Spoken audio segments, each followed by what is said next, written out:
Hi guys, so welcome to my new video from Germany. This is my first time in this country, and for some reason Germany has a bit more significance for me than other countries I visited, maybe because I know more about Germany and also I've been trying to learn German a bit, and also for some reason I have many subscribers from this country. So by the statistics, mostly it's English-speaking countries, the US, Australia, the UK, and Germany in the very top. I don't know why. Maybe you guys are interested in Russia more than people in other countries, or that you know English well. Let me know in the comments. But yeah, in this video I will share my impressions of Berlin, the capital. We will see a part of the Berlin Wall. Let's begin. My acquaintance with Berlin began with a stressful 3-hour train and bus ride from the airport to the hotel.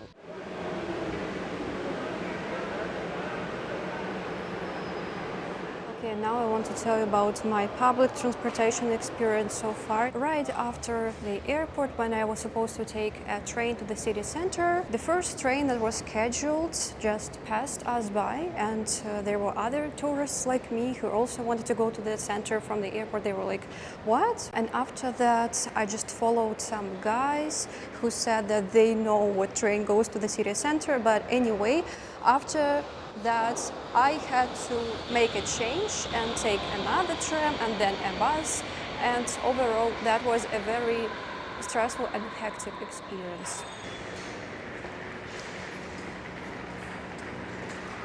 But you know what, I didn't even feel scared almost, because well, that day anyway was a very long and hard day for me, because first I was flying to Berlin from Stockholm, and there was some situation on the plane when, well, the plane started to accelerate, preparing to take off, but suddenly it stopped and there was this movement. It wasn't that abruptly, but all the passengers touched the seat ahead of them. I was scared at that very second, but then there was the voice of the pilot from the speakers, and he said that everything is under the control, and then he said something like this wouldn't connect and they have to check it. So then after about 10 minutes we waited, and they said that they are going to change the aircraft. So we came out of the plane, waited next to another gate, and then went to another plane. And I mean, I had the situation scarier than Berlin public transportation that day. That's why when I had to figure out my trains, I wasn't that much scared and stressed. You know, I just accepted the situation, so returning to the transportation system. When I feel anxious, I sometimes process this anxiousness into irritation. So I was thinking to myself, I feel angry at the people who designed this public transportation to be so uncomfortable and hectic. And there are different types of train. There's S-Bahn, U-Bahn, buses, and I actually spoke to another person from Russia, but she also lived in other European cities, who now lives in Berlin, and she shared the same. And we both agreed that we really hope that the situation in Berlin will change for the better. It's hard to explain what is especially difficult about this system, but for example, I needed this Ausgang. It was Ausgang Yorkstrasse, and here are two opposite directions that show the exit. Finally, I just randomly, intuitively chose one of the options, and it was correct. But you know, now it got better, and after using the Berlin trains and buses for several days, now I feel that, yeah, I don't have problems with it. Also, regarding my fear of meeting like weird people on the tram, as it was in Amsterdam, like so far I haven't seen any scary people here. Even the Google Maps schedule works correctly. And overall, I think that when you live here as a local, or even as an immigrant, but you just learn the system more, I think it gets better.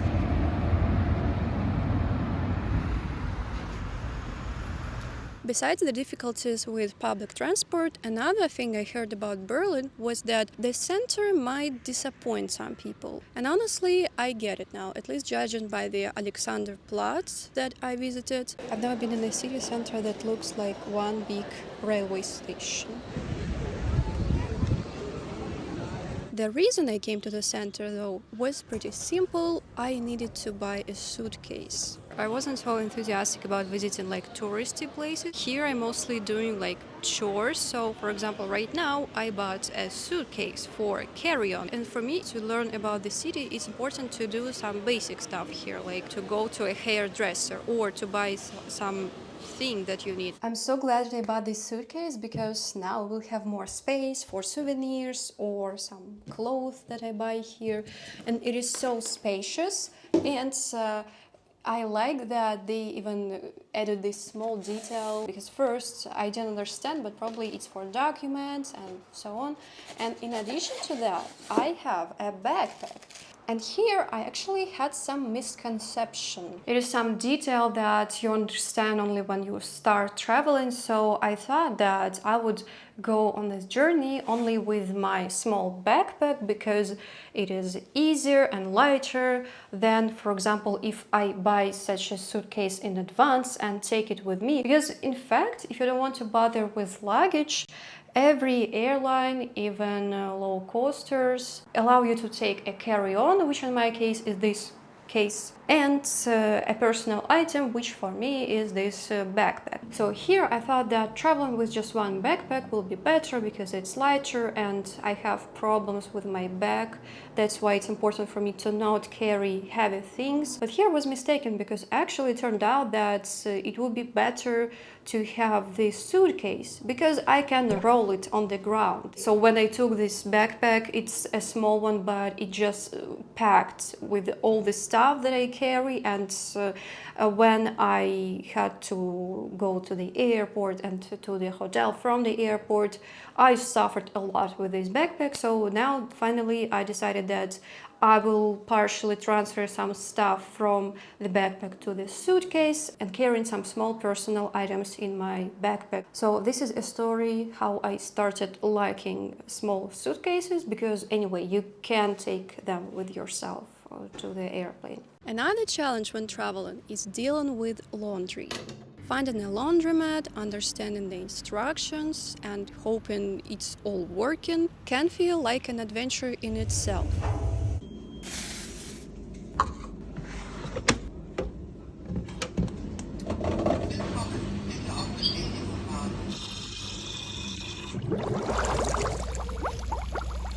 While my clothes were washing, I took a moment to relax and explore the neighborhood. So I've been looking for a laundry and passed this park. This house is the example of how high-rise apartment buildings can look nice. And look at these beautiful plants on the balconies. Wow. Also, there is some shortcut, some little park, and Google Maps showed it to me, but it's closed. I couldn't go there. There's some interesting children playground with natural materials, wood and metal. I think that this is a compromise between the endless suburbia and 30-floor apartment buildings. Apartment blocks and areas around them actually can be nice and walkable.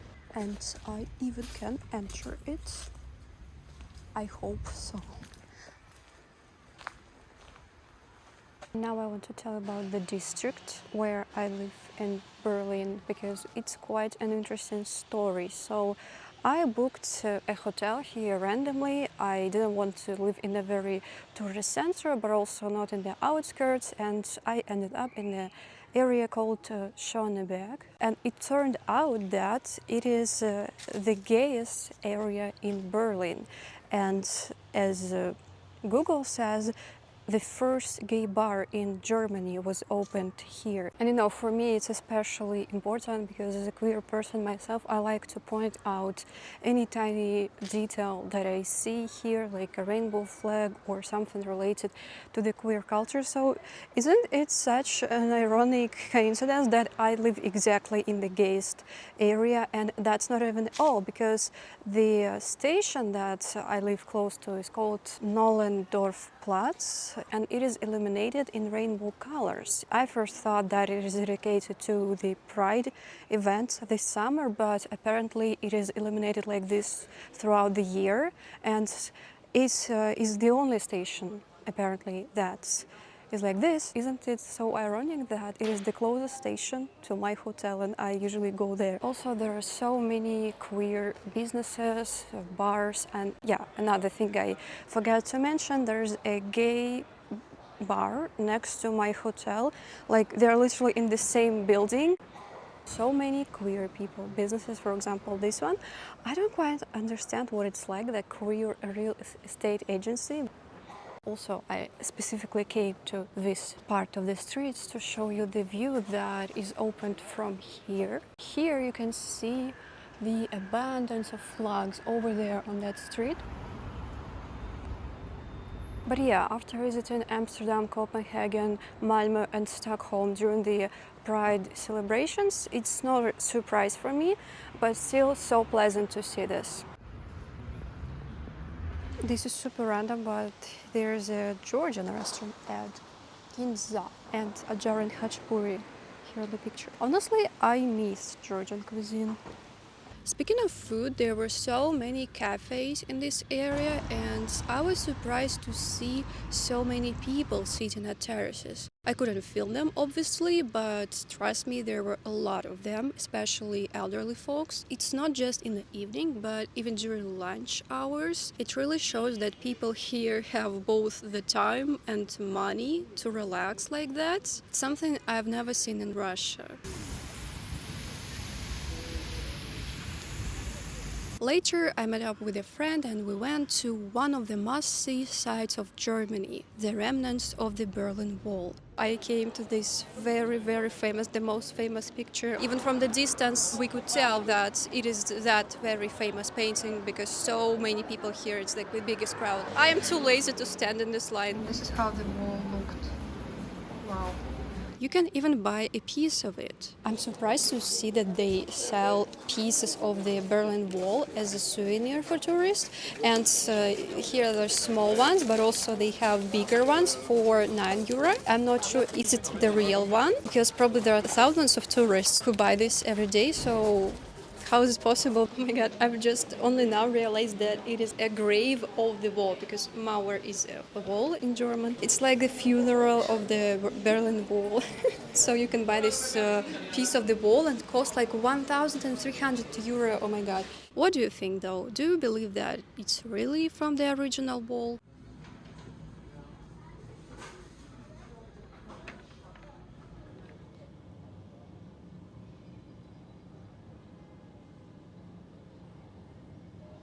So this was my overall impression of Berlin, and of course there will be many comments saying that the capital doesn't represent Germany, and I understand this. And actually I visited another city, Munich, and there will be another video about this city, and yes, there I saw the difference, but I think that Berlin has its own vibe, and even though the city center is not that fancy, there are reasons for this. I also met with a friend who has a dog and she lives in Berlin, and she said that for her it's really important that there are many green parks in the city, and her dog is very happy about this. And overall, after communication with her, I understood that dog owners, it's like the whole universe. It's like people who have children, for them it's important to have playgrounds nearby, but people who have dogs, they appreciate parks. So yeah, there's a lot of parks in this city, and probably there will be many questions about the language and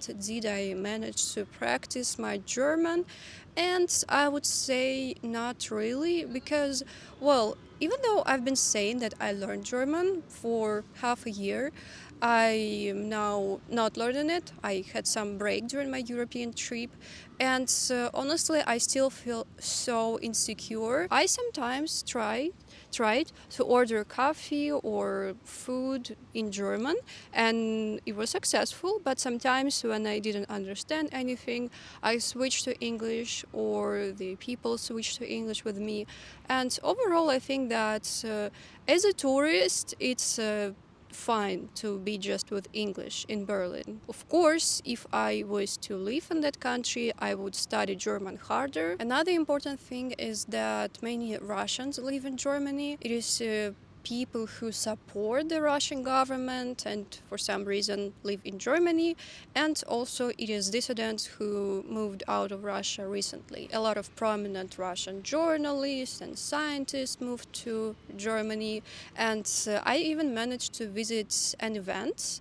There were lectures in Russian. There was my favorite Russian political scientist, and I saw a lot of immigrants from Russia at that event, but I will tell you more about this in my next video. Overall, about my Russian experience in Germany. Anyway, thanks for watching. I hope it was interesting. Write your opinion in the comments. If you are Berliner, if you are a German, write your thoughts.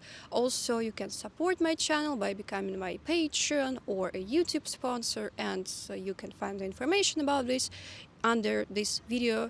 Thank you very much. Like this video as well. Have a nice day and goodbye.